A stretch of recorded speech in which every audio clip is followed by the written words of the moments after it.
പെരുമ്പാവൂരിൽ ഇതര സംസ്ഥാന തൊഴിലാളിയെ കുത്തിക്കൊലപ്പെടുത്തി. ഒഡീഷ സ്വദേശി ആകാശ് ഡിഗലാണ് കൊല്ലപ്പെട്ടത്. പ്രതി അഞ്ജന നായിക്കിനായി അന്വേഷണം ഊർജിതമാക്കി വിവരങ്ങളുമായി കൊച്ചിയിൽ നിന്ന് അശ്വിൻ പാലാടിയാണ് ചേരുന്നത്. അശ്വിൻ, ഇത്തരത്തിലൊരു കൊലപാതകത്തിനുള്ള കാരണം എന്താണ്? എപ്പോഴായിരുന്നു ഈ സംഭവം? ഏത് തരത്തിലാണ് അന്വേഷണം? കൃഷ്ണ സ്മിത, ഇന്ന് രാവിലെ 7:30യോടുകൂടിയാണ് സംഭവം ഉണ്ടാകുന്നത്. പെരുമ്പാവൂർ വടക്കാട്ടുപടി എന്ന സ്ഥലത്താണ് ഈ കൊല്ലപ്പെട്ട ഇയാൾ താമസിക്കുന്നത്. അവര് കുടുംബമായാണ് താമസിക്കുന്നത്.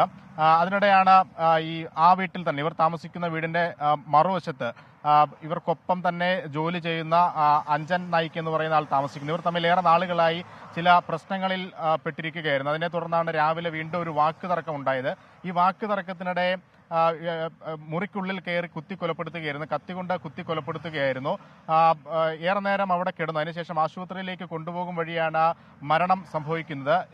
കൊലപാതകത്തിന് തൊട്ടു പിന്നാലെ തന്നെ പ്രതി ഓടി രക്ഷപ്പെട്ടു എന്നുള്ളതാണ് പോലീസ് പറയുന്നത്. ഇയാൾക്ക് വേണ്ടി അന്വേഷണം ഊർജിതമാക്കിയിട്ടുണ്ട്. എന്താണ് ഇവർ തമ്മിലുള്ള പ്രശ്നം എന്നടക്കമുള്ള കാര്യങ്ങളിലും അന്വേഷണം നടക്കുകയാണ്. ഒപ്പം ഈ പ്രതിയുടെ ആധാർ കാർഡും മറ്റു വിവരങ്ങളും അടക്കം പോലീസ് ശേഖരിച്ചിട്ടുണ്ട്.